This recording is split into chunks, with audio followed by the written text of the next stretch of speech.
I think one of the fascinating things about the whole crop circle subject is that we don't have any answers.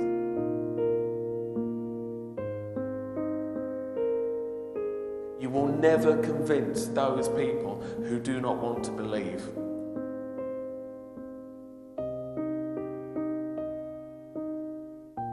So we must have hoaxed that. It can't be true. So they don't have to think about it anymore.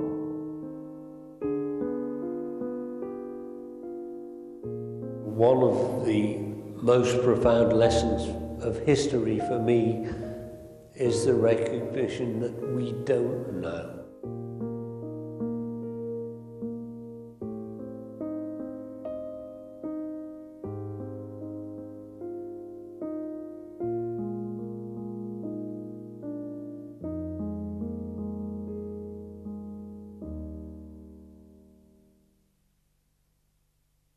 A long time ago, I remember a crop circle being reported in the local newspaper where I live, which is Lewes in East Sussex, which is about 3 hours' drive from Wiltshire. And it wasn't until many years later, or, you know, 6 or 7 years later on, that I decided to get married. And on a honeymoon, we went to Wiltshire. And of course, when we got to Wiltshire, there were crop circles. So I had the chance to actually have crop circles all around, and I thought, well, I'm going to see some while I'm here. I'm actually going to look at them. And it's difficult to explain, but I remember the very first crop circle that I ever saw. I just remember looking out across the fields, and there in the distance, just beneath the mist, was this long, strange symbol in the crop. And inwardly, I think I knew immediately, just in that second, that life had changed. I'd always had an interest in things that were strange. I'd always been interested in ghost stories, the paranormal, that kind of thing, and so the crop circle had instant appeal for me. I first saw my first crop circle on British television back in 1990. On seeing the first formation, there was something about it that was just so extraordinary. It was something almost looked as though it shouldn't be there, this great big shape in a field. And the kind of shape that I hadn't really seen before. There was something very strange about it. It was almost as if something in the back of my head was saying, but you know what this is. And it was like there was a million words on the end of your tongue, and yet you just couldn't say them. They weren't going to come out of your mouth. And I was just hooked right from the beginning.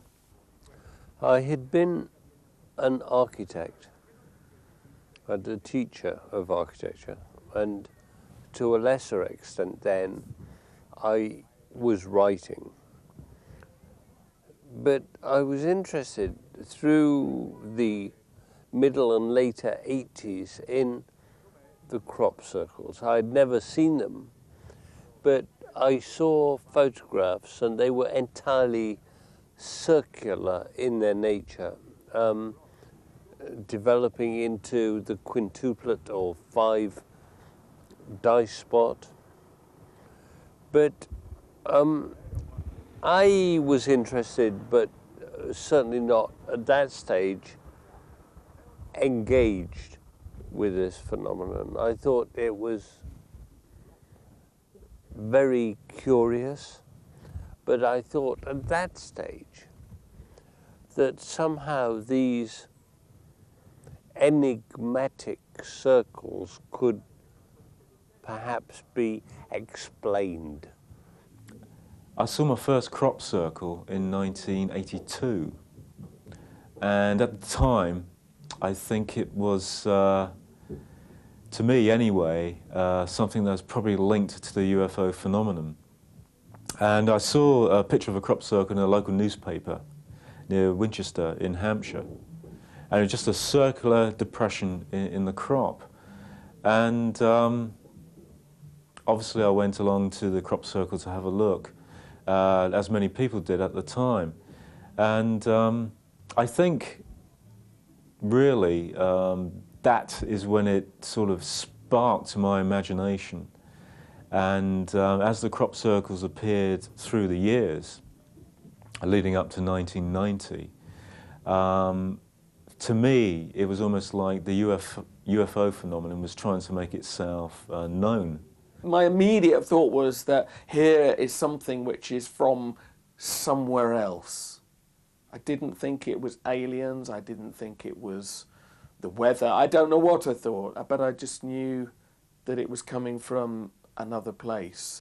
I remember when I got back from my honeymoon, and I was very, very excited by the crop circles. And I think my new wife, was immediately somewhat concerned that I'd suddenly become very obsessive about these shapes in the fields. And up to that point, I've been a musician, very much involved in trying to make it big in the music business. I was writing songs, I was gigging, and that was really all that mattered to me at that point.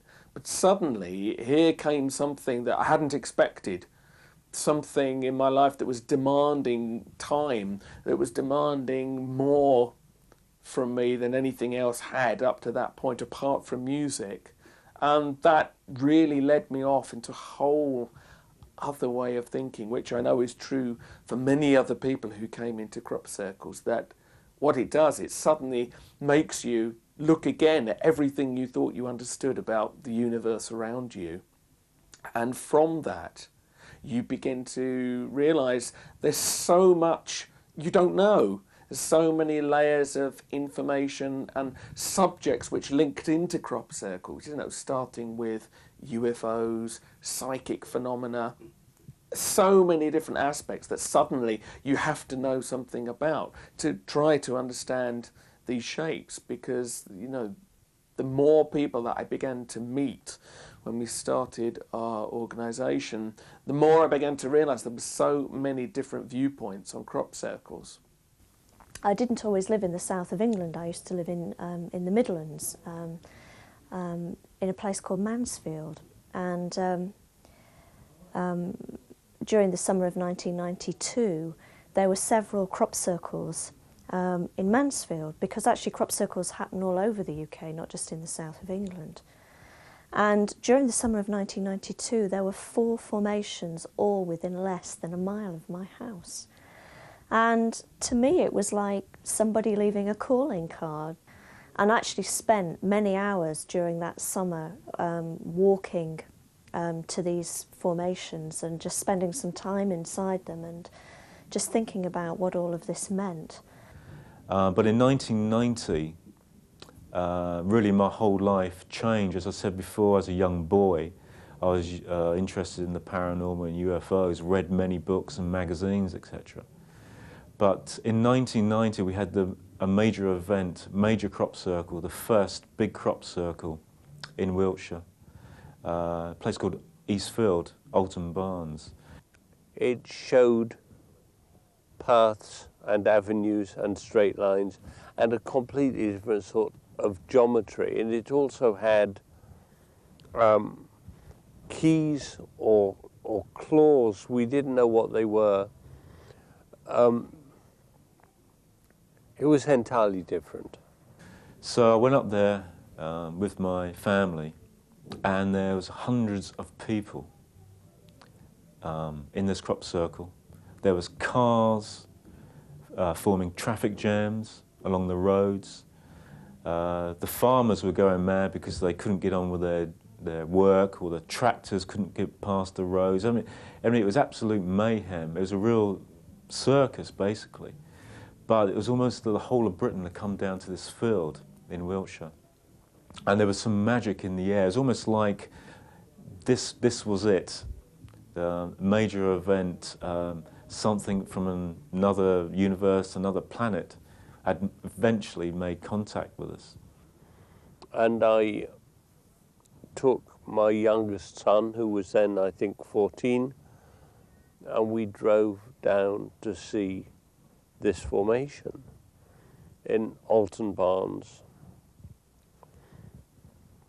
Eastfield, the Carsons' land. I was not to know then how important this formation was, how important this field was, and how important for me, for my life, was this event of going into this formation at this time. It was, I think, this event transformed my existence more than any other event, really, because I went into the formation and I never got out. I'd been an architect and I'd been very involved in constructing things and making things, and I was designing objects and furniture, and I knew how everything was made, or I thought. I was proud that I knew how things were made on planet Earth. And when I walked into this formation at Alton Barnes, it was clear to me that this was from somewhere else. This was other. It was doing things with the crop that I could not explain. It was doing things with the forms, with the shapes, that seemed to me to be extraordinary. Just about a mile away from this massive crop circle was another crop circle which appeared on the same night, a long pictogram, which they're called.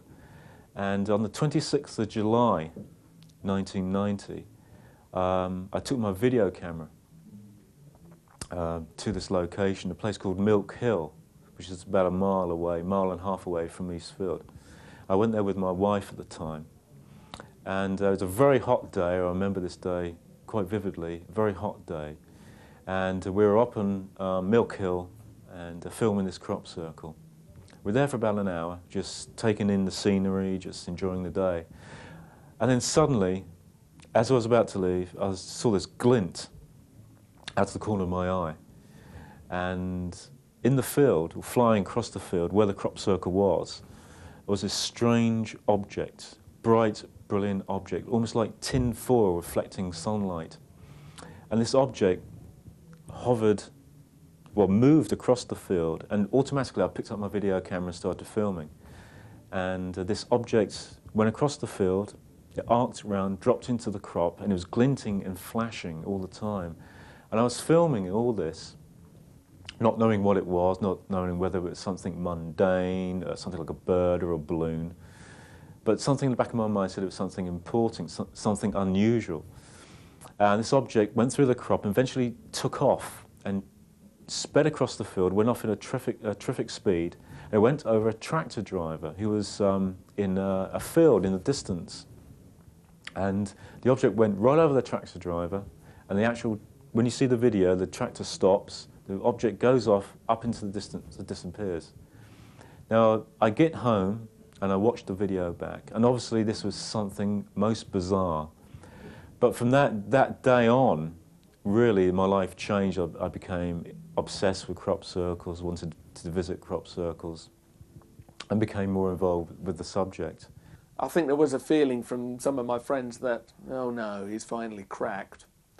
Because I was so excited about the crop circles, I was trying to tell other people about them, expecting them to share my interest, and of course they didn't. There was some curiosity, but by and large there was a sudden suspicion that, you know, I'd taken a wrong turning somewhere. Seeing the crop circle for the first time was like somebody from outside your reality pushing their finger through into your reality. It was like punching a hole in your reality, and suddenly the world, right from the beginning, wasn't the same place anymore. Just that little hole in your reality opened up a huge amount of information, and things were almost streaming in. And so you began to think about, you know, what does this mean if suddenly something like this can change the world? You know, how might that translate on a larger scale? I'm very happy to be in a state of not knowing. If I wanted to know, I could get a job in a bank and devote my life to simple adding of numbers and be certain every evening I know what has happened. So much goes out, so much goes in, end of story. I can go home and watch television. Next year will be my 14th season in the crop circles, and my initial judgment, my initial intuition has simply been reinforced and supported. But then I must also accept that this is exactly the thing that a madman would say. And I'm happy to accept that I might be crazy.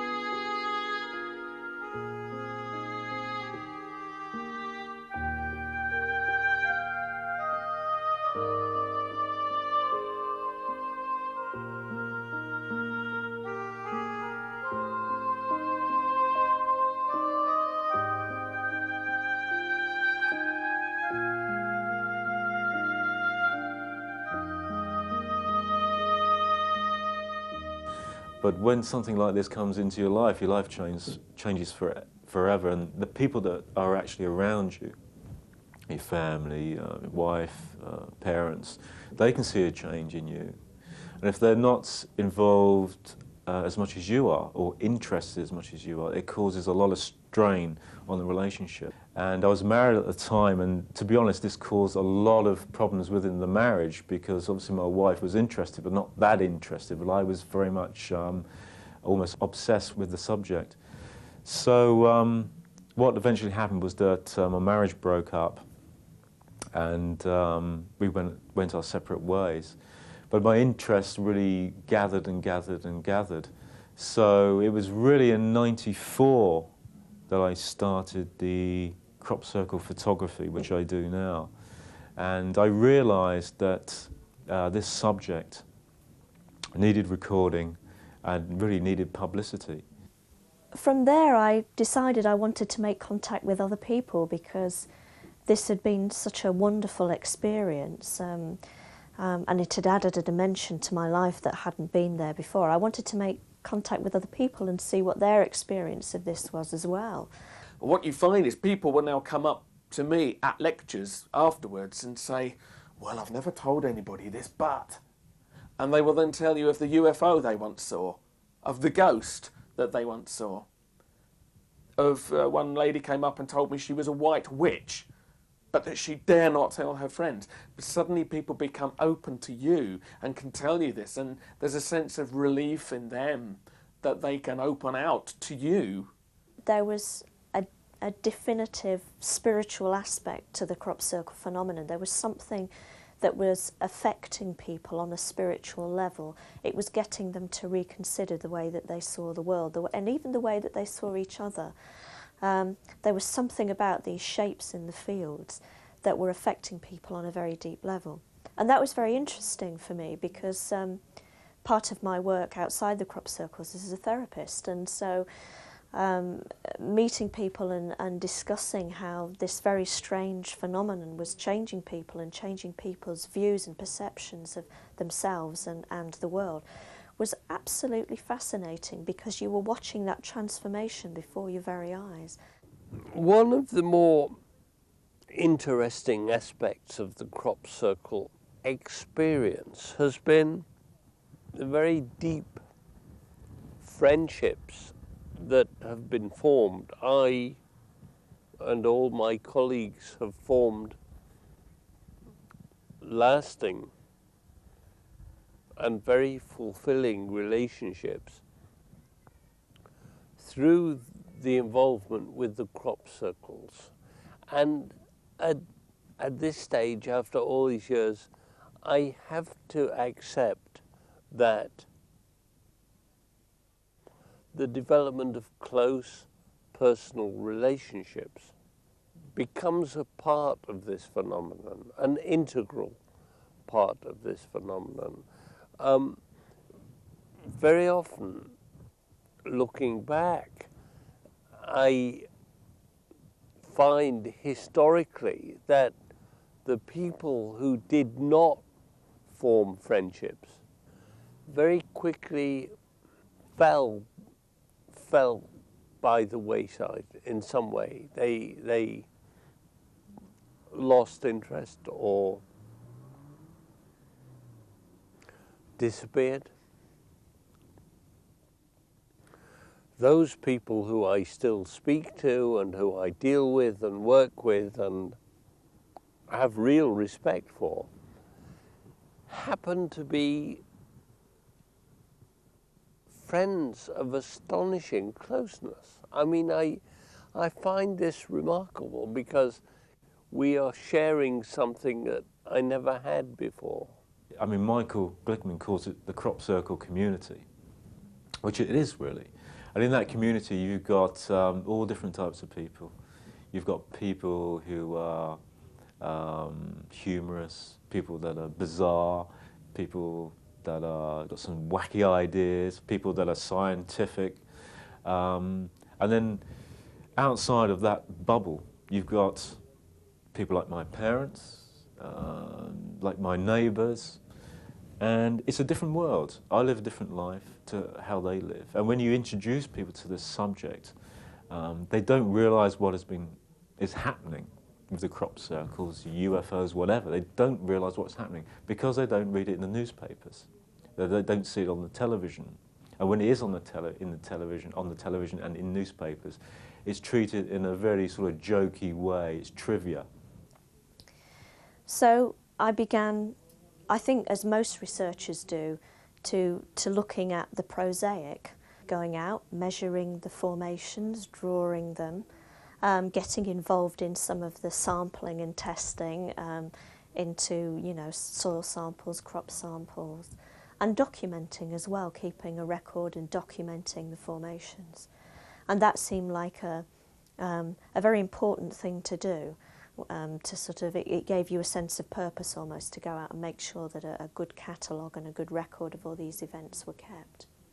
I think one of the most exciting things about crop circles is the people that you meet, because there are so many opinions about crop circles. There's many different pathways that people are taking, and the more people that you meet, the more you find that they are also interested in other things, and they then open doorways into finding out about this subject or that subject. And it's wonderful because crop circles are acting as a focus for all these threads to come together, and you find yourself being exposed to ideas that you would never have dreamt of maybe in the years before you knew about crop circles.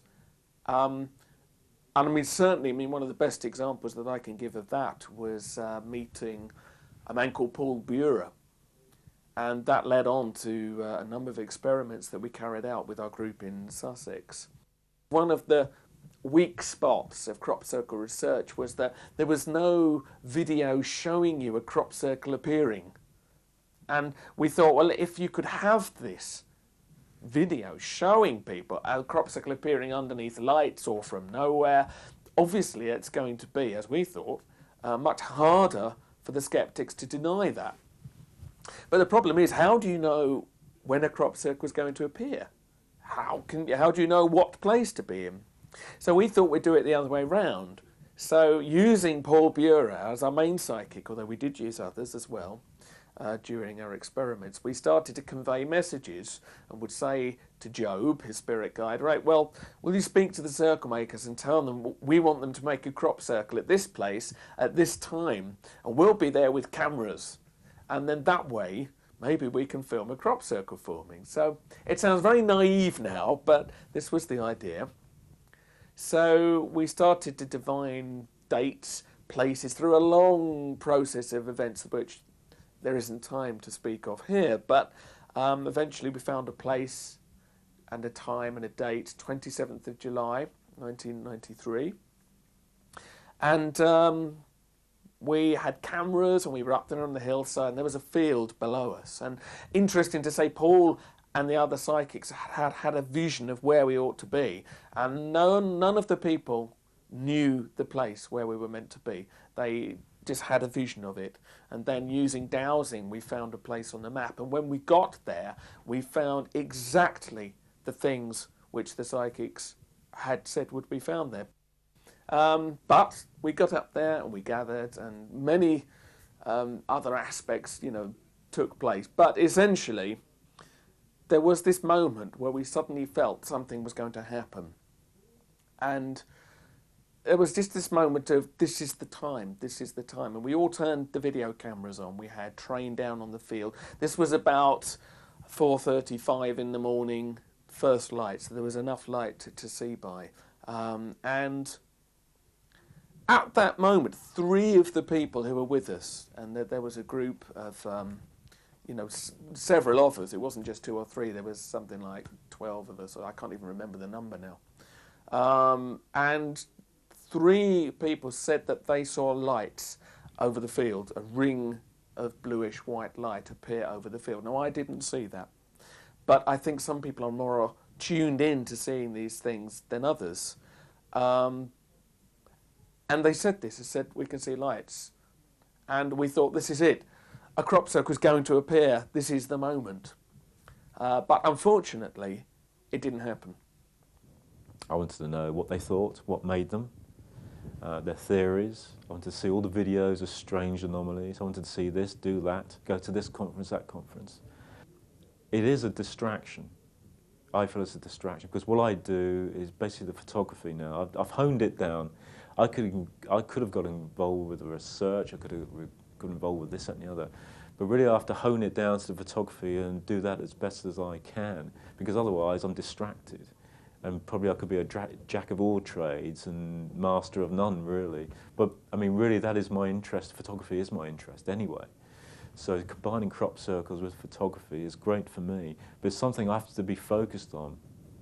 And everything else that goes on around me, I really have to not ignore, but not pay too much attention. So the first experiment failed. We tried twice more. We got no result. So we sort of reconvened in the winter and got together and thought, what went wrong? Why didn't it work?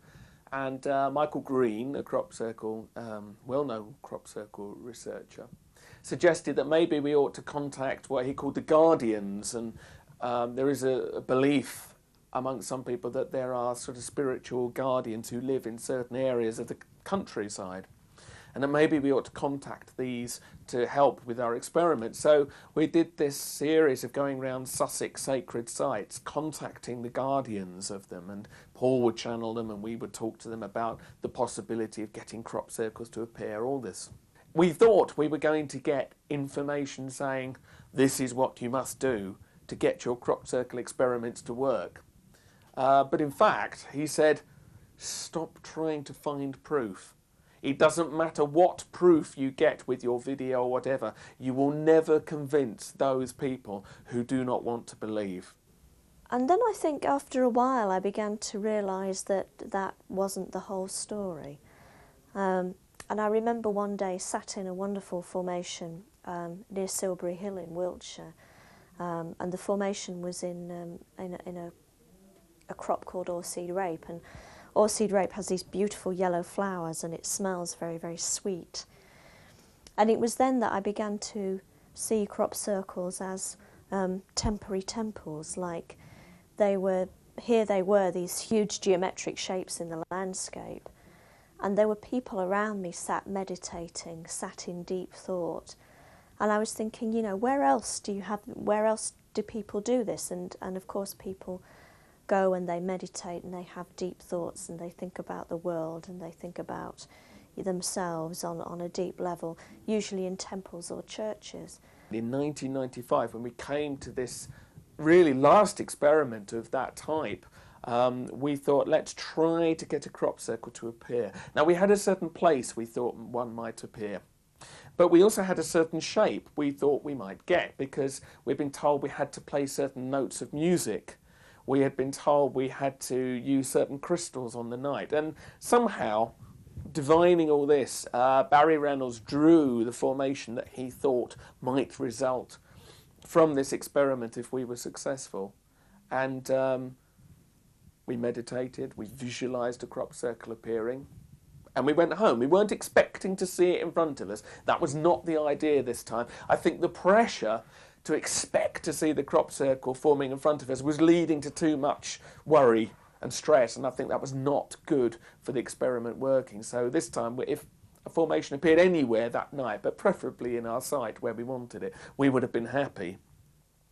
Well, that night, not in the site we expected, but, you know, a few miles away, exactly the formation that we had drawn appeared in the fields on the night that we carried out that experiment.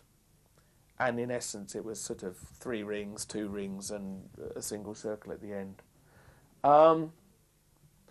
That realisation, when we found out about that formation appearing that night, was fantastic, because it felt to us like that, if you like, was the proof that we had interacted with something through some level of mind, through some level of some other intelligence listening in. We didn't know which, but that we felt that was our formation.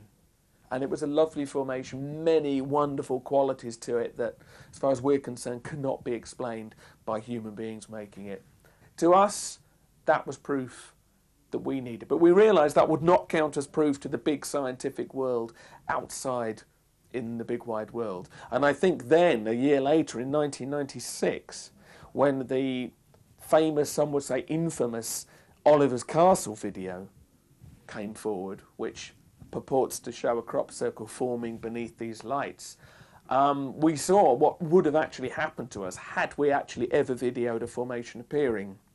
Because I don't know whether that video is genuine or not genuine, but within weeks of this Oliver's Castle video coming out, the attacks that were made on it, the vicious scepticism from people saying this cannot be real, it's special effects, and the bitterness and the division that this video caused, and is still causing 6 years, whatever, later, that showed us that that would have happened to us had we been successful in getting our so-called proof video. We had gathered that evening to do this meditation, and each of us, after the meditation, drew down on a piece of paper the kind of shapes that we had managed to intuit during the meditation. And I collected all the pieces of paper in, and I kept them. And that evening there had been 7 of us meditating in the group, which was about the normal size for the group. It wasn't always 7, sometimes there were more, sometimes there were less. But on that particular evening there were 7. Later on during the summer, it was the 7th of July, which is the 7th day of the 7th month. And on that day, a wonderful formation appeared at a place called Charlie Knoll, which is in Leicestershire, in the Midlands of England. And because that was kind of our patch, we were all terribly excited about it, and we drove out to look at the formation. And it was this beautiful cruciform shaped formation. It was the most amazing formation we'd ever had in that part of the country, the most sophisticated formation we'd ever had in that part of the country. And as we gathered to go and have a look at it, everybody had a feeling that this was very, very special.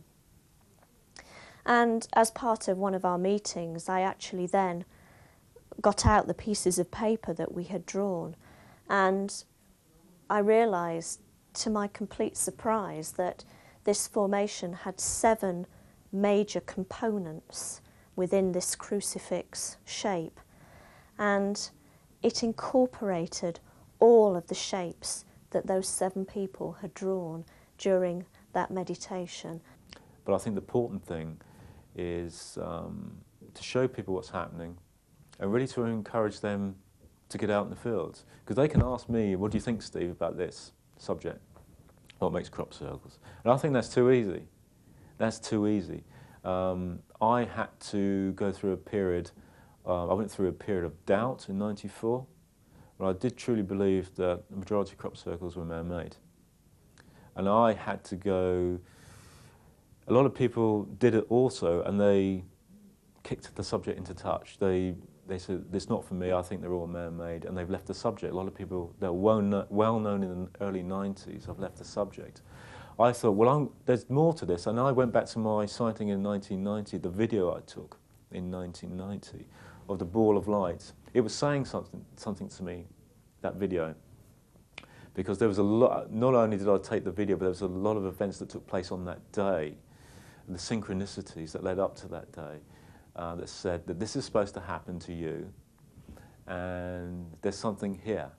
So I kept with that in '94, and I said, well, I can't believe all this has been for nothing. My involvement, my interest has been for nothing. So something must be going on, and it's a question of faith. Michael Glickman really was the person that introduced me to the concept of the crop circles incorporating some kind of sacred geometry into their design. And as I began to think about that a little bit more, I began to see shape not just as an arbitrary thing, but I began to think more deeply about what shape was. And the more I thought about it and the more I read about it, the more I realised that actually what shape is vibration. And that form itself is a response to vibration. And I thought,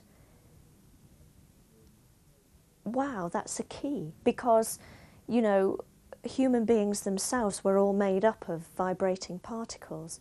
And although we're all part of the same vibration, the vibration of mankind, which is what makes us into the species we are also have our own nuances which makes us individuals.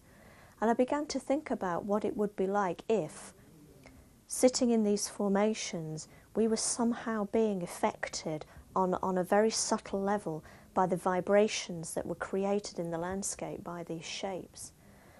And I began to think, what a fantastic way to evoke change within human beings is to affect them on this very subtle level. I've no answers. I just see in a small environment how people are changed by seeing things like the crop circles and their experience. But how do you change the whole world? What will actually make that happen? Now, what I'm doing personally is sending images out all over the world. And hopefully they will see them, as people will say. Actually, I sent a book to someone who lives in Lebanon, and he made him think about different things, about the subject. And he talked to his parents, because he saw my book, he had a sighting of a UFO, and he then would talk to his parents afterwards, and he never talked about it before. And of course they were slightly disturbed by this. But the book was a trigger for him to tell the story. So it's drip, drip, drip, drip. I mean, what I do is really very, very, very, very small. What Karen does is small. Michael, Andy Thomas, everyone involved with the subject, the crop circles, is very, very small. But and there's other people involved with other subjects that, you know, probably opening people's eyes. The people interested in the phenomenon can be split. This has occurred over the last 3 or 4 years, can be split cleanly into two sides, two camps. There is not a split between them, there is the Grand Canyon in between them. They will never meet again. On the one side, there are those people who are desperate to use big hammers to force the crop circles into a conventional current explanation, hoaxing, science, anything which our 20th and 21st century consensus will accept. These people are desperate to prove the mechanism. And on the other bank of the Grand Canyon are the people who I know and who I work with, who say, yes, the mechanism is interesting, and also it might be interesting to demonstrate that the mechanism will accord with some branch of 20th century science or mechanics. But I and my colleagues are much more interested in the meaning of this phenomenon. What does it mean?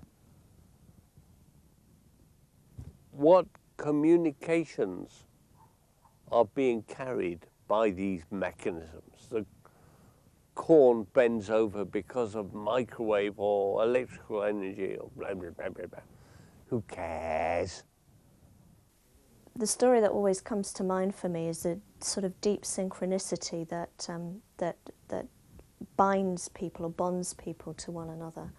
And there was one evening back in 1993 where a group of us in the Midlands had been meditating out in the open. We had been doing a number of psychic experiments with the crop circles. And consequently, Andy was also running a group miles and miles away, 300 miles or more away, also doing very, very similar things. I was leaving a friend's house one night in the week that we were carrying out one of our big experiments, and I saw these two lights. And this evening we had sat down to do our meditation, and we just began to get ourselves sorted and to begin to feel relaxed when suddenly somebody pointed up in the sky and said, "Look, you know." And it was a beautiful starlit evening, and there was the moon was out, we could see the moon. And suddenly, close to where we could see the moon in the sky, there was this object in the sky.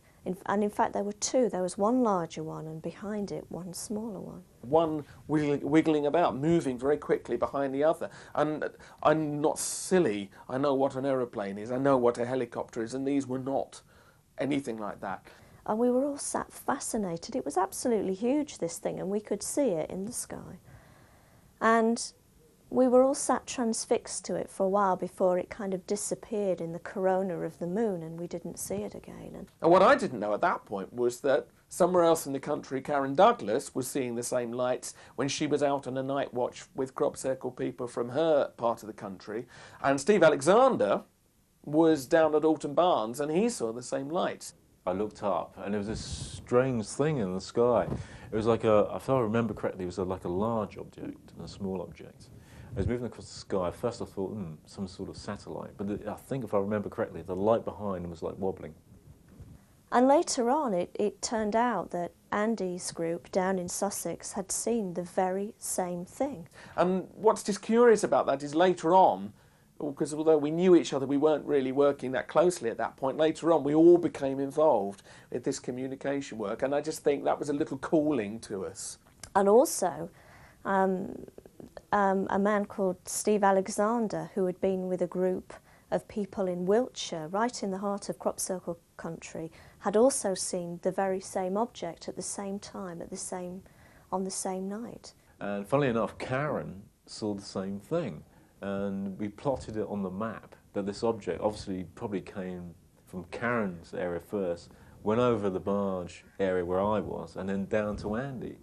And it was 3 people. Maybe that's very boastful to say that, but it almost felt like, we were gathered to each of us see that, even though we were miles away. These things must have been very high up to be seen over that kind of area, and I don't know what they were. The whole event was very synchronous in the fact that myself, Andy and Steve became very, very close friends afterwards. In fact, Steve became my partner, and it was almost as if this experience, this synchronicity, was almost a signal of how close we would become as friends. It was a shared experience. I am very happy to sit here and say, I do not know what is going on. I have 300 different hypotheses, but I don't know what's going on. I'm happy. This notion is deeply offensive to the 20th, 19th, 18th century mechanists who cannot bear the idea of not being able to explain. It makes them very, very unhappy.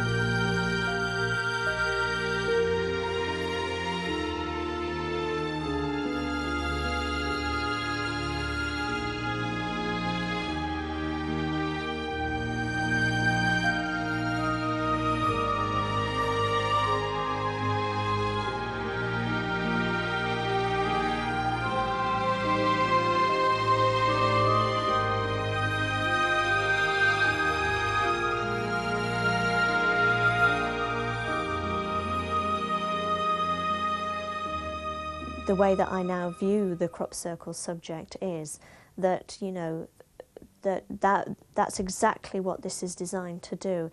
It's designed to make us look at the world in a very, very different way. It's designed to show us in a very genteel way that you don't have to have the answers to everything. I think one of the fascinating things about the whole crop circle subject is that we don't have any answers to it.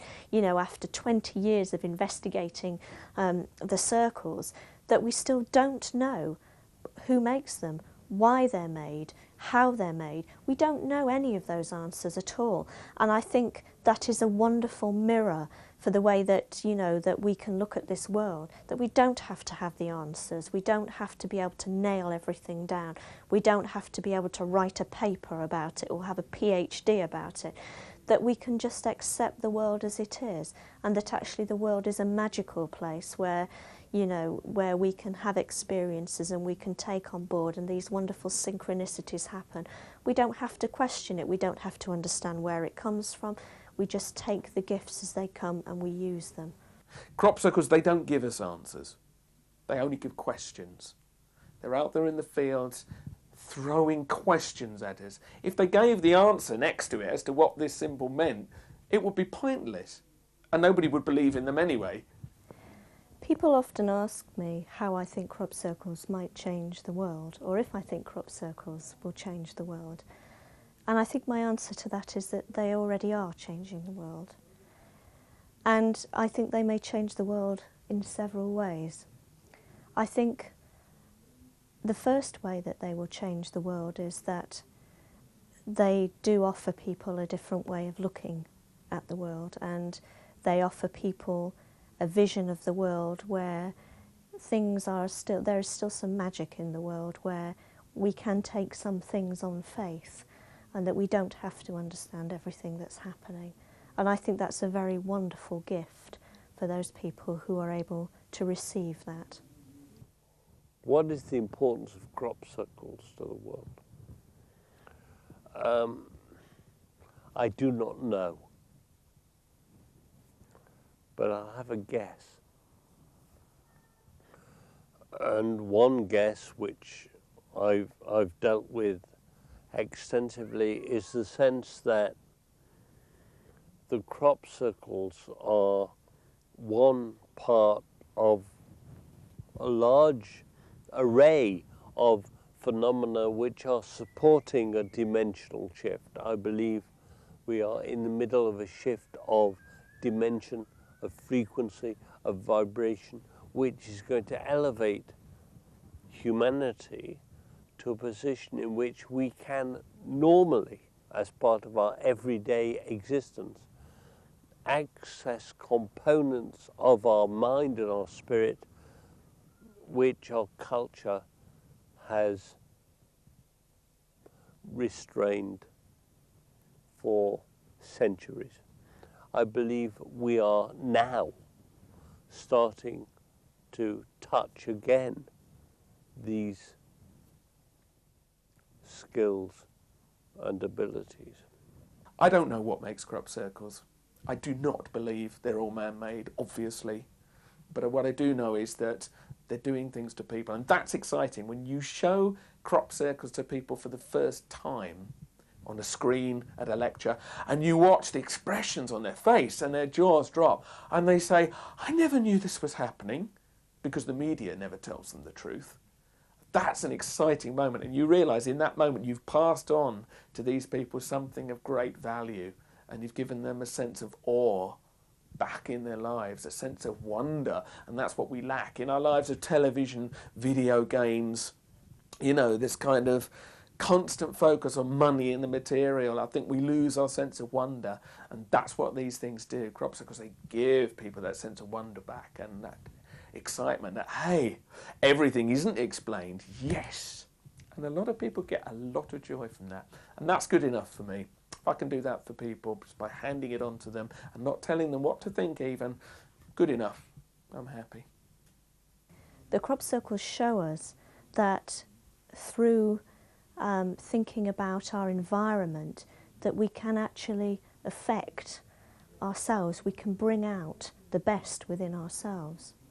And so I often think about a vision of the world where when you go into a hospital, the hospital that you are in is designed especially, the environment around you is designed especially to evoke your own healing mechanisms, and where it will help you to feel better from within outwards. I also think it could change the world, because I think it's opened people up to the fact that they have a spiritual nature. And again, in Western society, I think, that is something that is looked down upon. I think we look to science to tell us how the world is and how the world works and how we are and how we work. And that is only such a small part of the picture. And I think if the crop circles evoke the spiritual journey or the spiritual process in people once again, then I think that is a very wonderful and miraculous gift. People say, oh, crop circles, they're just flattened crop. They're not. They are a doorway, they are a gateway into, our very selves, and they could change the way people are forever. One of the problems our culture faces is that we live under an enormously powerful religious fundamentalism, and have done for 100 years. That religious fundamentalism is scientism. Our priests are scientists, and our confessors are scientists. And if those scientists transgress, they become heretical, and they are thrown out of the religious body of scientism. In the heart of crop circle studies, we have wonderful ideas, wonderful hypotheses, wonderful conclusions and studies. They are meaningless unless a scientist says they're okay. Scientific American says it's true. It's true. Smith, Klein, Beecham says this will do it. It will do it. We all believe it. No. We're learning a new life within which I am the laboratory. You are the laboratory. The effects of the crop circle experiment on me are very different to its effects on you and everybody else. And the lesson of the crop circles is a stupid question. There is no lesson of the crop circles. What is the lesson for me? This is the lesson. The lesson for me is different from you. And for everybody. And suddenly we are being kicked, screaming, into a new world in which there is no correct view. My view is the correct view. Your view is the correct view. His view, her view, that is the correct view. There is no one view.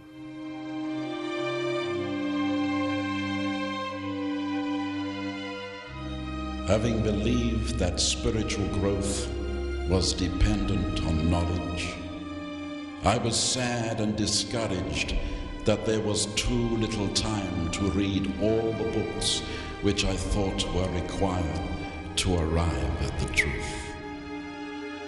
Then slowly I realized that, in any case, truth has flowed within us forever, and it is enough only to recognize the deep current, to open up to it, and to collect it freely into your own veins.